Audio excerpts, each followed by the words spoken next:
Hello again. I am Miss Kupka. I am very excited.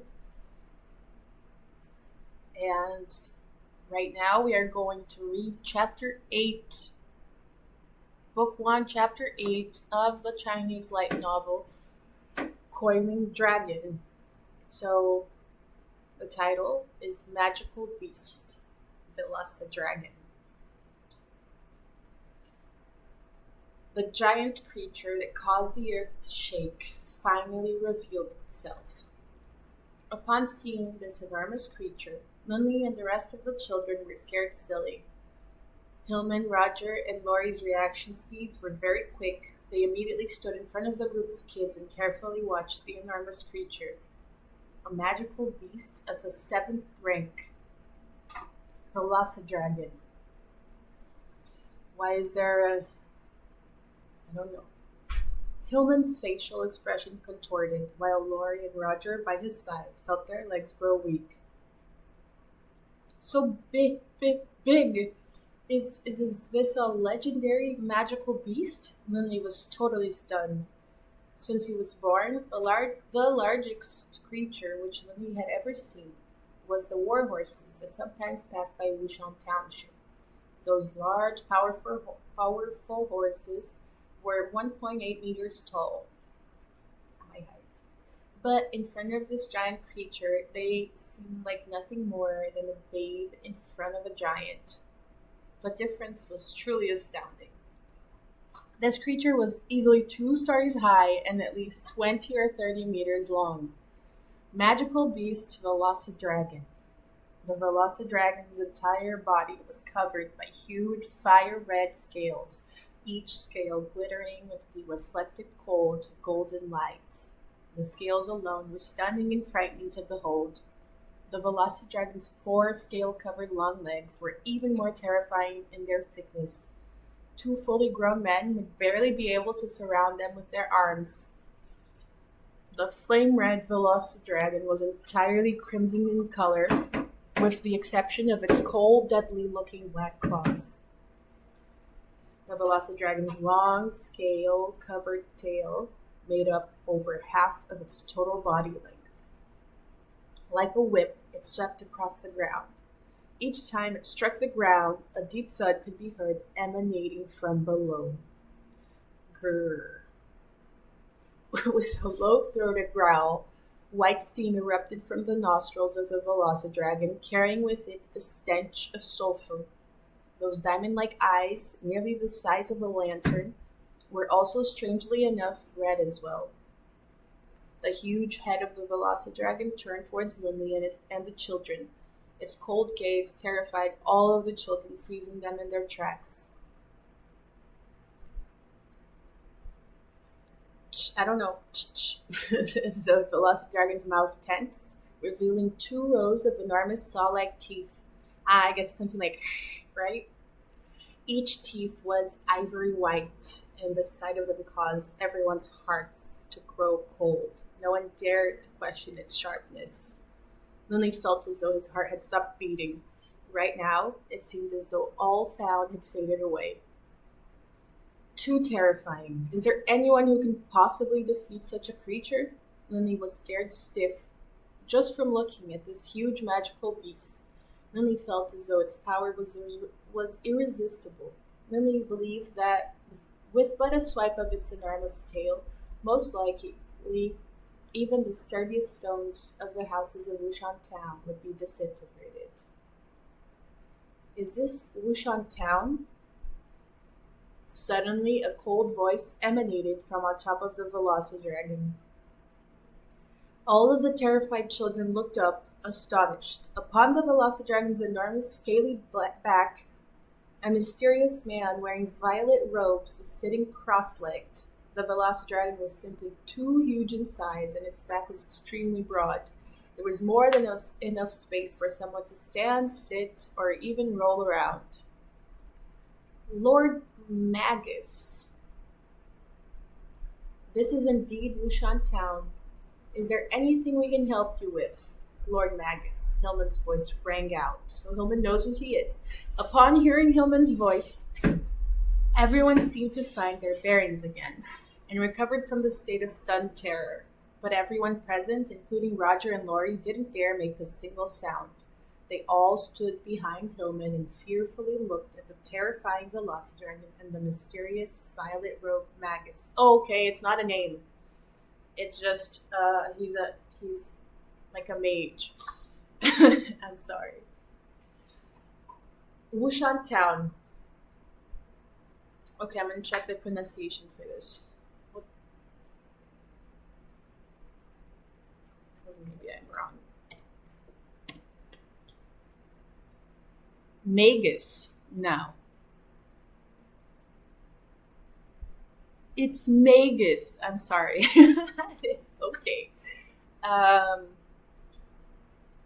and then the mysterious violet-robed man. Oh no. Here. Wushan Town. Looks like I didn't get lost. The violet-robed man said in a low voice.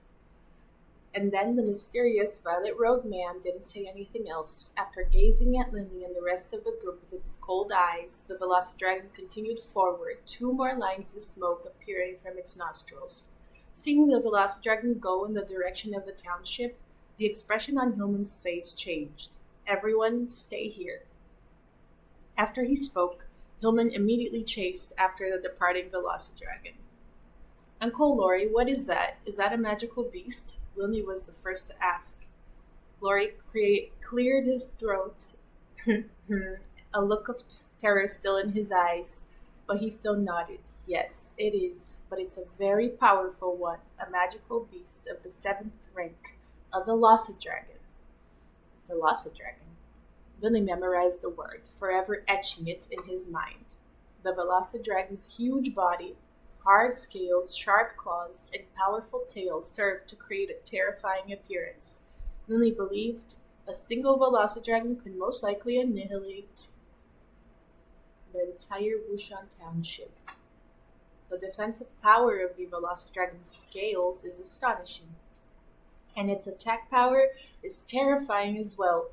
In addition, it is proficient in destructive fire magic.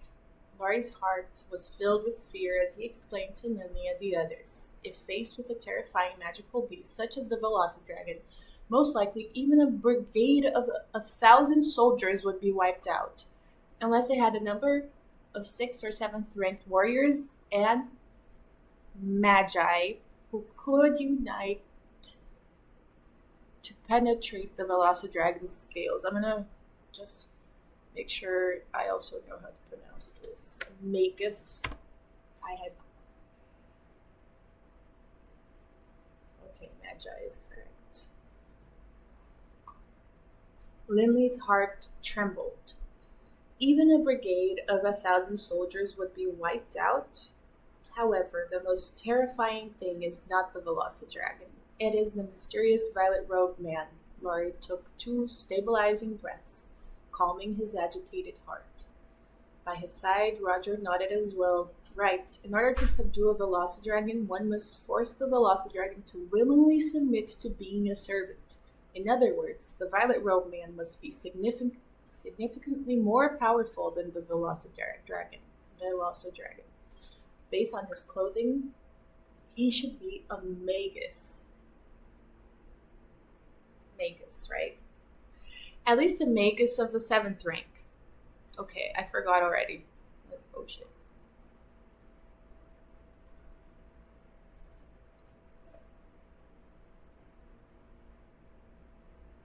Okay, yeah, that's it.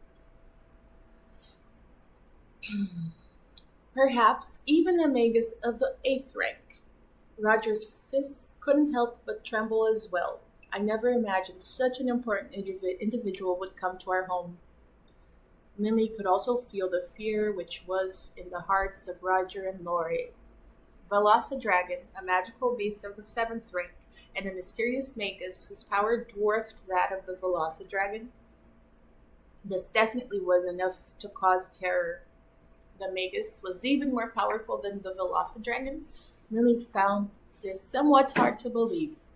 The Velocidragon's huge body, hard scales, sharp claws, and powerful tail all seemed to dwarf that small human figure of the Magus. Roar! Suddenly, an angry roar erupted from the middle of the township. Crap! Laurie and Roger, Roger were stunned. Lily and the other children grew worried as well. Was the Velocidragon's angry roar caused by Uncle Hillman or by Wushan Township? Nobody knew. All of you stay here. Laurie and Roger, although terrified, still raced towards the center of the town. Lily gritted his teeth. Uncle Hillman! Lily was also worried for Uncle Hillman, as well as the citizens of Wushan Town. He also ran in that direction. At this moment, Laurie and Roger were both panic-stricken at the thought of the Velocidragon and didn't notice Lily following behind them. In but a few moments, they arrived in the middle of the town. Hillman was standing far away, watching. Why did you come? Hillman reprimanded in a severe tone. But upon seeing Lily follow behind Laurie and Roger, Hillman frowned even further. Lily, it's far too dangerous here. Go back immediately. Only now did Laurie and Roger notice Lily had followed them. Lily, why did you? Laurie and Roger didn't know what to say. Uncle Hillman, I'm not going back. Lily wasn't willing to return. Hillman helplessly shook his head. He knew how stubborn Lily could be and how hard it was to force him to change his mind. Fine, then stay behind me. Do not go too far. As long as you stay next to me, I am confident that I can protect you. Thank you, Uncle Hillman. I definitely won't run around. Lily was overjoyed. How? At this point in time, Hillman's group was roughly 100 meters away from the Velocidragon. They quietly watched the events in the center of town unfold. In front of the huge Velocidragon, a group of youngsters could be seen. 4 men, 3 women. And that is it for today, guys. Thank you very much. That was chapter 8 of book 1 of Coiling Dragon. I am Miss Kupka, and I will see you next time.